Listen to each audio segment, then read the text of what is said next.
রাজস্থান পাঞ্জাবকে রয়্যালের মতো হারিয়ে দিল। ইন্ডিয়া ও আইপিএল এর সবথেকে সাকসেসফুল ক্যাপ্টেন মহেন্দ্র সিং ধোনির কি এটি শেষ আইপিএল, নাকি এমএসডি রিটায়ারমেন্ট নিয়ে নিলেন? তাহলে কি ধোনিকে আর কখনোই খেলতে দেখতে পারবো না আমরা? ওয়েল, এইসব প্রশ্ন মাল্টিপল রিজনের জন্য সোশ্যাল মিডিয়ায় ঘুরছে। তবে এটা তো ঠিক, নো মাহি ম্যাজিক চলছে এবারের আইপিএল এক্সেপ্ট স্ট্যাম্পিং। নমস্কার, আমি প্রীতিশ, আপনাদের স্বাগত জানাই ক্রিকেট স্ট্র্যাটেজিতে। দিল্লি যেমন গোটা ভারতের ক্যাপিটাল, ঠিক সেই রকম সিএসকে কে হারিয়ে তারা এবারের আইপিএল এর ক্যাপিটাল পজিশন লিড করছে। পয়েন্ট টেবিলে সাপলুডোর খেলা জমে উঠেছে। শনিবার পর্যন্ত পয়েন্ট টেবিলের শীর্ষে ছিলেন শ্রেয়াস আইয়ারের পাঞ্জাব কিংস। চলতি আইপিএলে জয়ের হ্যাট্রিক দিল্লি ক্যাপিটালসের। প্রথম 3 ম্যাচ জিতে অভিযান শুরু করলো অক্ষর প্যাটেলরা। চোখ ধাঁধানো, মন জুড়ানো দুর্দান্ত পারফরমেন্স কেএল রাহুলের। দিল্লি প্রথমে ব্যাট করে 183 রান করেছিল, কিন্তু সিএসকে মাত্র 158 রান করতে পারে। প্রত্যেকটি ম্যাচে সিএসকে যখন চেস করছে, যেন মনে হচ্ছে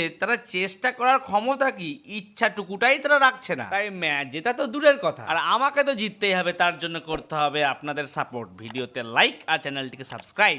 এবারের আইপিএল এ প্রথম পরাজয়ের স্বাদ পেল পাঞ্জাব কিংস। আইপিএল এর অভিযান ভালোই শুরু করেছিল তারা। রাজস্থান যখন ব্যাট করে তখন একটি পিকচার খুব ভাইরাল হয়েছে। কি পিকচার? জোফরা আর্চারকে দেখা যাচ্ছে যে নিশ্চিন্তে সে ঘুমাচ্ছে, বাট সেকেন্ড ইনিংসে যখন সে বল করছে, যেন মনে হচ্ছে সের জায়গায় সে নেয়। প্রথম ওভারেই 2টি উইকেট, মোট 3 উইকেট নেয় আর মাত্র 25 রান দেয়। রাজস্থান প্রথমে ব্যাট করে 205 রান করে, আর পাঞ্জাব মাত্র 155 রান করতে পারে তারা। সামনের কয়েকটা দিন বেশ দারুণ গুরুত্বপূর্ণ খেলা রয়েছে। 7 তারিখ খেলা রয়েছে মুম্বাই ভার্সেস আরসিবি। দেখা যাক এই ম্যাচে মুম্বাই ইন্ডিয়ান্সের প্লেয়াররা ব্যাক করতে পারে কিনা। আর 8 তারিখ তো কোনো কথাই নেই। প্রথম ম্যাচ রয়েছে কলকাতার সঙ্গে এলএসজি, আর দ্বিতীয় ম্যাচ রয়েছে পাঞ্জাবের সঙ্গে সেই বুড়ো টিম অর্থাৎ সিএসকে। দেখার বিষয়, ধোনি কি সেই ম্যাচে নামছে না রিটায়ার নিয়ে নিল, তা জানাতে মোটেই ভুলবেন না আমাকে।